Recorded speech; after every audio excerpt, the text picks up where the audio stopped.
Hello दोस्तों, स्वागत है आप सभी का हमारे यूट्यूब चैनल पे। दोस्तों आज हम आपके बीच में लाए हैं मैक्रो इकोनॉमिक्स का एक नया चैप्टर बैंकिंग। लास्ट क्लास में हमने चैप्टर मनी को ख़त्म किया है और होप आप सबको भैया वो चैप्टर बहुत अच्छे से समझ आया हो। अगर किसी भी बच्चे का कोई भी डाउट है तो वो उस वीडियो के कमेंट सेक्शन में जाके अपने डाउट पूछ सकता है, या आप मुझे इंस्टाग्राम अकाउंट पे मेरे फॉलो कर सकते हो भैया। तो इंस्टाग्राम अकाउंट है भैया मेरा चौहान_सूरज 95। तो किसी भी बच्चे का कोई भी डाउट हो तो वो इस डाउट को वहां पे क्लियर करवा सकता है अपना। क्लियर? तो चलिए दोस्तों शुरुआत करते हैं आज के एक नए चैप्टर की, बैंकिंग चैप्टर। ये एक ऐसा चैप्टर है भैया जो हमारी डेली लाइफ से जुड़ा हुआ चैप्टर है, क्योंकि रोज हम बैंक जाते हैं, बैंक में कभी डिपॉजिट करते हैं, कभी वहां से उधार लेते हैं। ये सारे काम चलते रहते हैं भैया लाइफ में। घर वालों ने आपको एंट्री करवाने के लिए कितनी बार भेजा होगा कि जाके पता कर क्या कितने पैसे हैं बैंक में। तो ये सारे काम हमने बैंक से रिलेटेड पता है हमें। तो इस चैप्टर में हम कुछ नया क्या पढ़ेंगे भाई? तो इस चैप्टर में आपको बताया जाएगा भैया कि एक बैंक पैसा कैसे कमाता है, एक बैंक की क्रेडिट क्रिएशन का प्रोसेस क्या है, कि कैसे बैंक थोड़े से पैसे से बहुत ज्यादा पैसा बना लेता है। इस पूरे प्रोसेस को आपको इस वीडियो में आपको बताया जाएगा। जबकि जो आगे आने वाली वीडियो होंगी उन वीडियो में आपको बताया जाएगा कि आरबीआई का रोल क्या है इंडिया में। तो वो मैं आपको अगली वीडियो में बताऊंगा, बट आज की वीडियो में हम करेंगे भैया कि एक बैंक क्या होता है और एक बैंक कैसे पैसा कमाता है। इस पूरे प्रोसेस को यहां पे समझना है हमें। तो सीट बेल्ट बांध लो भैया और शुरू हो जाएंगे भाई बैंकिंग चैप्टर की ओर। ठीक है जी। सबसे पहला टॉपिक है हमारा बैंक। क्या होता है बैंक? बैंक है भैया एक ऐसा इंस्टीट्यूशन जो हमारी डिपॉजिट्स को एक्सेप्ट करता है और हमें जरूरत पड़ने पे लोन प्रोवाइड करता है। तो बड़ा ही सिंपल सा फंक्शन है भाई बैंक का, कि हमें हमारी डिपॉजिट्स को एक्सेप्ट करने में हेल्प कर रहा है और दूसरा हमें जरूरत पड़ने पे लोन भी दे रहा है। तो दो काम हो गए यहाँ पे बैंक के। उसी के बेस पे इसकी एक डेफिनेशन बन जाती है। तो bank is an financial institution. कैसा इंस्टीट्यूशन है जी? Financial institution which performs the function of accepting deposits को एक्सेप्ट करता है ये आपकी, और granting loans and making investment. आपको लोन देता है। किस पर्पज से लोन देता है जी? आपको इन्वेस्टमेंट के पर्पज से, with the aim of earning profit. यानी यहां पे किसका प्रॉफिट जुड़ा हुआ है? बैंक का।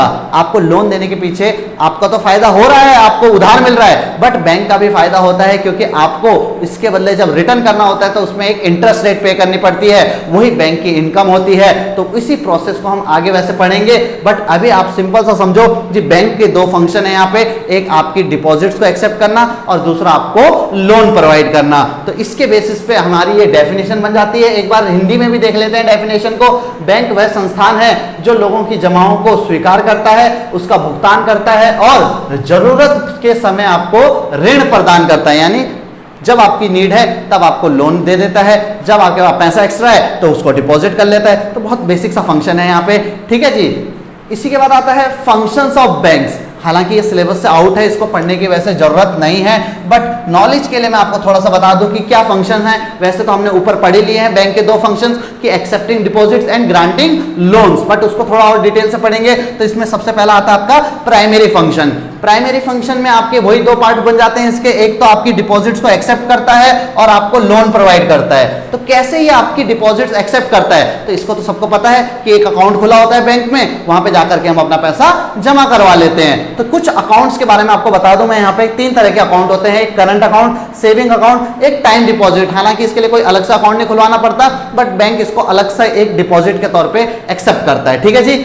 करंट अकाउंट बड़े बड़े बिजनेसमैन जो होते हैं उनके लिए ये अकाउंट खोला जाता है बेसिकली, क्योंकि इनको बहुत ज्यादा पैसा अपने साथ कैरी करके घूमना पड़ता है भाई। तो इसलिए बैंक इनको एक फैसिलिटी प्रोवाइड करता है कि आप इतना पैसा अपने साथ मत लो, आप इसको बैंक में डाल दो और जहां आपको जरूरत पड़े वहां पे निकाल दो। इसके लिए आपके लिए एक फैसिलिटी प्रोवाइड कर दी करंट अकाउंट खोल करके।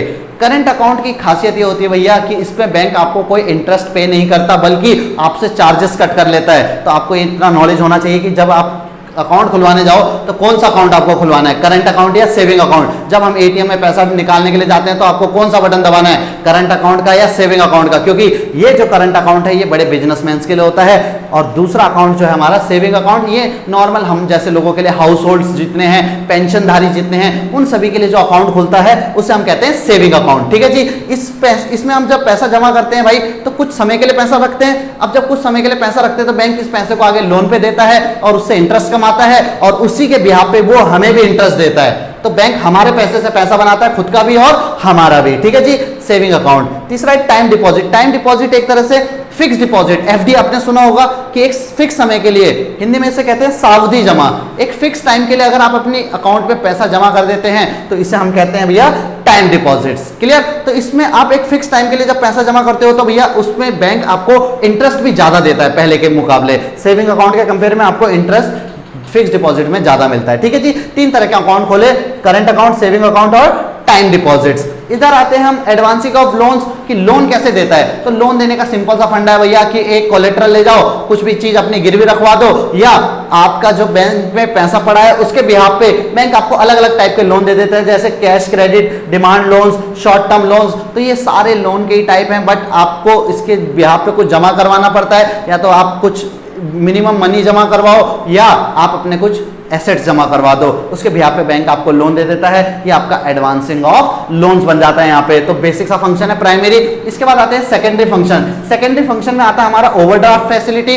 ओवरड्राफ्ट फैसिलिटी का मतलब होता है कि आप अपने अकाउंट में जितना पैसा पड़ा है उससे भी ज्यादा पैसा निकाल सकते हो। इसके लिए आपने क्रेडिट कार्ड का नाम सुना ही होगा। तो क्रेडिट कार्ड की जो फैसिलिटी होती है ये ओवरड्राफ्ट फैसिलिटी है। Clear. Discounting bill of exchange. Discounting bill of exchange का मतलब होता है भैया कि कभी कभी कोई बैंक जो होता है दूसरे बैंक के आपको पैसा ट्रांसफर करना है। फॉर एग्जांपल देखो, सिंपल सी चीज समझो कि मान लो एक पर्सन है, इसको किसी दूसरे पर्सन का पैसा देना है, तो भाई इसके पास अभी पैसा नहीं है। इसने क्या कहा, बैंक को कहा कि भैया आप एक श्योरिटी के तौर पे एक पेपर दे दो भैया, किसको, इस पर्सन को एक पेपर दे दो। अब इसके पास एक श्योरिटी पहुंच चुकी है कि भैया मुझे पैसा मिल जाएगा इस डेट तक, बट पैसा अभी मिला नहीं है, उस डेट तक मिल जाएगा। ये भी बंदा एश्योर हो गया, इसका भी सिरदर्दी खत्म किया, मेरे को पैसे की टेंशन नहीं लेनी पड़ेगी। बट इसके लिए बैंक इस पर्सन से एक चार्ज कट करता है, इसे ही हम कहते हैं discounting bill of exchange. Last आता है एजेंसी वर्क। एजेंसी वर्क में हमारे वर्क्स बनते हैं जैसे कि मनी ट्रांसफर करना हो, आपको शेयर मार्केट्स में जैसे अपने लिए शेयर्स खरीदने हो, इसके अलावा आपको फॉरेन करेंसी खरीदनी हो, तो ये सारी चीजें भी आज के टाइम में बैंक कर देता है। जैसे आपको अपनी बिजली का बिल भरना हो, LIC प्रीमियम भरनी हो, ये सारे काम आज बैंक आपके लिए कर देता है। अगर आपके पास पैसा है और टाइम नहीं है तो आपके लिए सब काम कर देगा कौन, बैंक। बट हम लोगों के पास तो भैया टाइम ही टाइम है, पैसा नहीं है। ठीक है जी। तो ये सब काम हम खुद ही कर लेते हैं, हमें नहीं पता था कि भैया बैंक भी ये काम करता है, लेकिन बड़े लोगों के लिए ये काम बैंक करता है इजीली। ठीक है जी। तो यहां से हमने बैंक की डेफिनेशन पढ़ी। बैंक एक ऐसा फाइनेंशियल इंस्टीट्यूशन है जो हमारी डिपॉजिट्स को एक्सेप्ट करता है, जरूरत पड़ने पे हमें लोन प्रोवाइड करता है। तो आप ये सारी चीजें नोट डाउन कर लेना भैया, ये एज इट इज मैं शॉर्ट में चीजों को बता रहा हूं, क्योंकि हमें जो प्रैक्टिस करनी है भैया वो 1 मार्क्स के हिसाब से करनी है, तो उसमें ज्यादा लंबे लंबे आपको याद करने की जरूरत नहीं है। बस छोटी छोटी चीजें याद रखना कि भाई बैंक है, बैंक में क्या करते हैं जी, डिपॉजिट करते हैं और उससे लोन लेते हैं। तो इतनी बेसिक सी चीज अगर आपको पता चल जाए तो अब आप चलेंगे भैया कि बैंक पैसा कैसे कमाता है। तो इस टॉपिक को समझने के लिए भाई आगे बढ़ते हैं। चलिए दोस्तों, चलते हैं कि एक बैंक कैसे पैसा कमाता है, यानी क्रेडिट क्रिएशन बाय अ कॉमर्शियल बैंक। बहुत ही सिंपल सा टॉपिक है कि एक बैंक साख कैसे सृजित करता है, कैसे एक बैंक पैसा कमाएगा भाई। अब देखो जी, बैंक के बारे में आपको इतनी तो बात पता चल गई कि हम बैंक में अपना पैसा डिपॉजिट करते हैं और जरूरत पड़ने पे उससे लोन लेते हैं। तो कोई इंसान जाता है बैंक में डिपॉजिट करवाता है, कोई पैसा निकालता है, इसी प्रोसेस से ही बैंक अपना पैसा बनाता है। तो देखो डेफिनेशन पे चलते हैं। Expansion of initial deposit is known as credit creation, यानी बैंक में जो इनिशियल डिपॉजिट होती है, इनिशियल डिपॉजिट का मतलब प्रारंभिक या गौण जमाएं, स्टार्टिंग में पहली बार जो पैसा डिपॉजिट हुआ है उसी पैसे को ही एक्सपेंड करना क्रेडिट क्रिएशन कहलाता है। मान लो, इसके लिए आपको एक सिंपल से एग्जांपल से मैं यहाँ पे समझाने की कोशिश करता हूँ। उस एग्जांपल में आपको कुछ कंडीशंस को ध्यान रखना है कि भैया the entire banking system is 1 unit. आपको मानना है भैया कि इकोनॉमी में तो बहुत सारे बैंक हैं, बट हम इतने सारे बैंक को यहाँ पे नहीं स्टडी करेंगे। हम मानेंगे सिर्फ इकोनॉमी में एक बैंक है, उस बैंक का नाम रख देते हैं भैया एक पंजाब नेशनल बैंक। अब देखो जी, पंजाब नेशनल बैंक में कोई पर्सन आकर के अपनी डिपॉजिट करवाएगा, क्या करवाएगा, पैसा डिपॉजिट करवाएगा। मान लेते हैं ये बंदा जाकर के इसमें 1000 रुपए डिपॉजिट करता है, तो इसकी जो सेकंड कंडीशन है कि एक बार पैसा आने के बाद जितनी भी पेमेंट होगी वो सब चेक के फॉर्म में होगी, यानी कैश नहीं आएगा। अब सारा का सारा पैसा चेक में होगा। तो दो कंडीशन आपको याद रखनी है कि पूरा बैंकिंग सिस्टम एक यूनिट है और दूसरी सारी भी पेमेंट जो होंगी वो किस फॉर्म में होंगी, आपकी चेक के फॉर्म में होंगी। तो यहां पे आप देखिए कि एक पर्सन आता है, ये 1000 रुपए बैंक में डिपॉजिट करता है, तो ये इसकी 1000 रुपए डिपॉजिट्स हो गई। अब देखो, नॉर्मली जब भी कोई बैंक में डिपॉजिट होती है तो बैंक सारा का सारा पैसा उठा करके लोन पे नहीं दे सकता।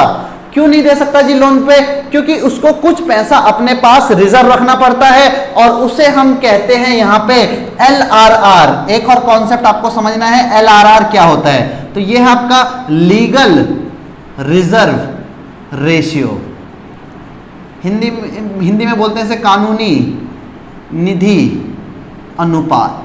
कानूनी निधि अनुपात यानी हर डिपॉजिट का कुछ पैसा बैंक को अपने पास रखना पड़ता है और कुछ RBI के पास रखना पड़ता है, वो हम आगे पढ़ेंगे। बट अभी आप समझो एक तरह से कि आपको कुछ पैसा रिजर्व रख के अपने पास रखना पड़ता है। एक परसेंट होता है, मान लेते हैं हम इस परसेंट को यहाँ पे 10% कर देते हैं। 10% पैसा हर बैंक को, जो भी बैंक डिपॉजिट होगी उसका 10% अपने पास रिजर्व रखना पड़ेगा। तो देखो जी, हमने 1000 रुपए डिपॉजिट करवाए, बैंक ने इसका 10% अपने पास रख लिया, यानी 100 रुपए अपने पास रख लिए, बाकी बचे 900 रुपए। बाकी बचे 900 रुपए बैंक ने क्या कर दिया जी, लोन दे दिया। लोन किसको दे दिया? एक जरूरतमंद आदमी था बी, इस इंसान को लोन दे दिया। किस फॉर्म में दिया? इसको लोन मिलता है चेक के फॉर्म में। चेक, कैश नहीं मिलेगा, चेक के फॉर्म में मिला। अब सबका अकाउंट एक ही बैंक में है, क्योंकि इकोनॉमी में एक ही बैंक हमने कंसिडर किया है यहाँ पे। अब जब कोई लोन लेता है तो इसने भी भैया ये पैसा वादे अनुसार किसको दे दिया? जिसको इसको चुकाना था, इसने पैसा जाकर के दे दिया भैया सी को, उधार दे दिया सी को। कोई कर्जा लेता है तो मौज मस्ती के लिए तो लेता नहीं है भाई, किसी को देना होगा तभी तो लिया। तो भैया 900 रुपए जब सी पे गए तो सी अब उस चेक का क्या करेगा? चेक से तो कुछ काम नहीं हो सकता, क्योंकि चेक कौन सी मनी है? मनी चैप्टर में आपको बताया था ना, कमेंट सेक्शन में बताओ कि भैया चेक कौन सी मनी है।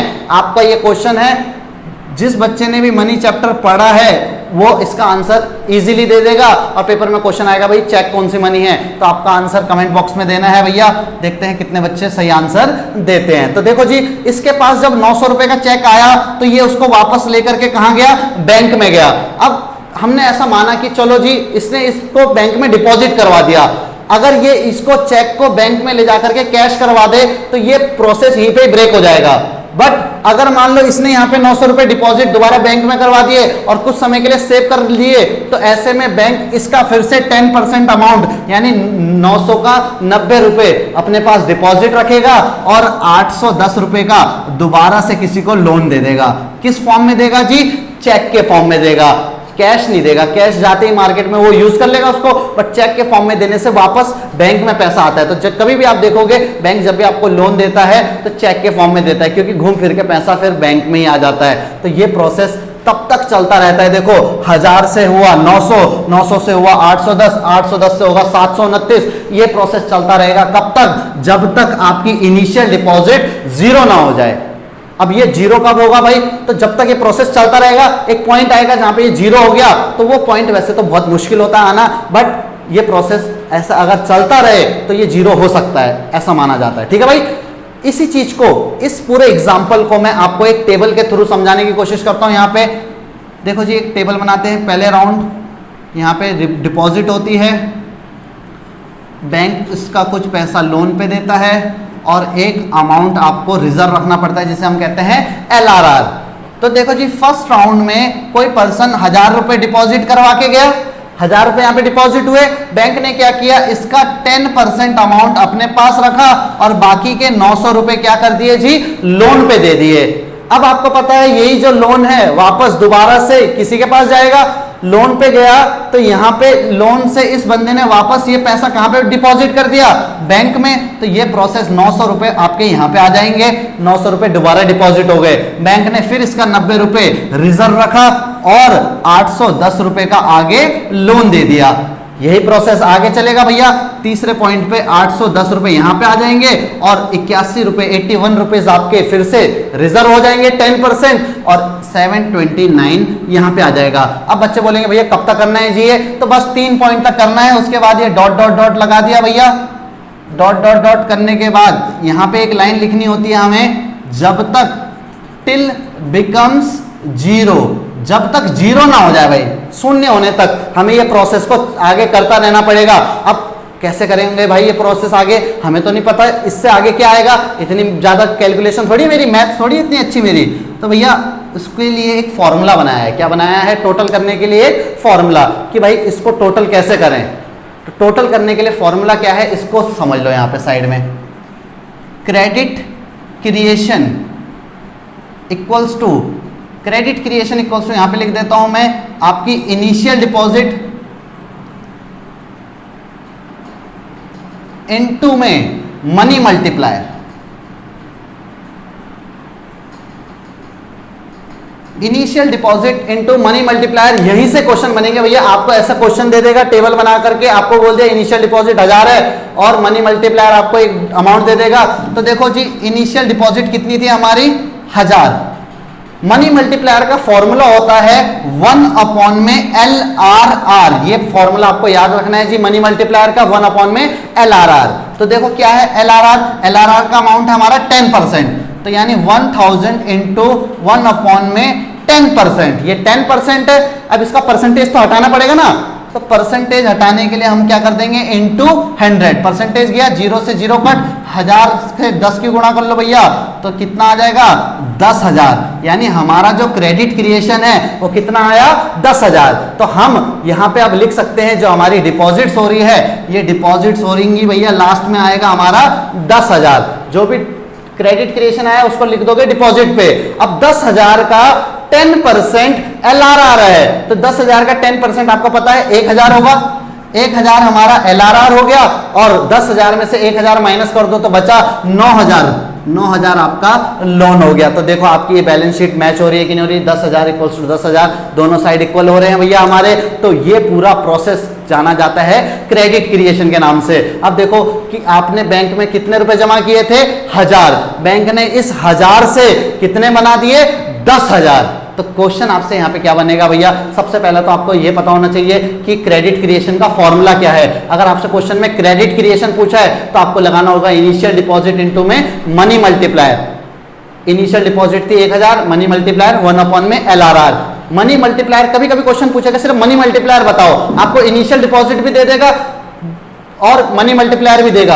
आपसे पूछेगा सिर्फ मनी मल्टीप्लायर निकालो, तो बच्चे इनिशियल डिपॉजिट से इनटू करने लग जाते हैं, बिल्कुल गलत हो जाता है भैया। उस टाइम पे आपको सिर्फ ये इतना हाफ ही करना है, 1 अपॉन में LRR करके आंसर निकालना होता है, ठीक है जी। तो ये क्वेश्चन यहाँ पे बनना ही बनना है। किस तरह से बैंक ने 1000 से 10,000 बनाए, इस पूरे प्रोसेस को जाना जाता है क्रेडिट क्रिएशन के नाम से। अब आपसे क्वेश्चन कुछ और भी बन सकते हैं। यहाँ पे क्वेश्चन आपको वैल्यू दे देगा। इनिशियल डिपॉजिट जैसे मैंने 1000 दिया, इसने बोल दिया जी इनिशियल डिपॉजिट 5,000 है।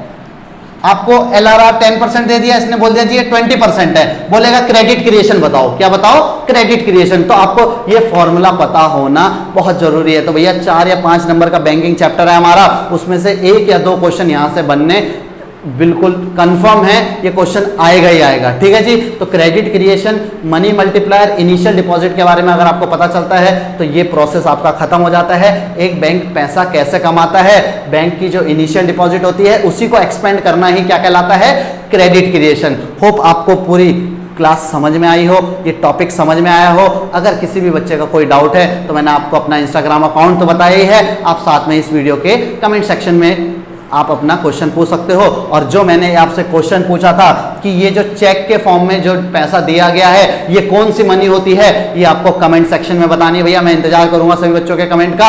और अगर आपको ये वीडियो पसंद आई है तो भैया अपने दोस्तों तक इसको शेयर करें, लाइक करें, सब्सक्राइब कर दें भैया चैनल को, क्योंकि सारी वीडियो हमारे इस यूट्यूब चैनल पे आने वाली है, ठीक है भाई। मिलते हैं आपको नेक्स्ट क्लास में, तब तक के लिए धन्यवाद आप सभी का।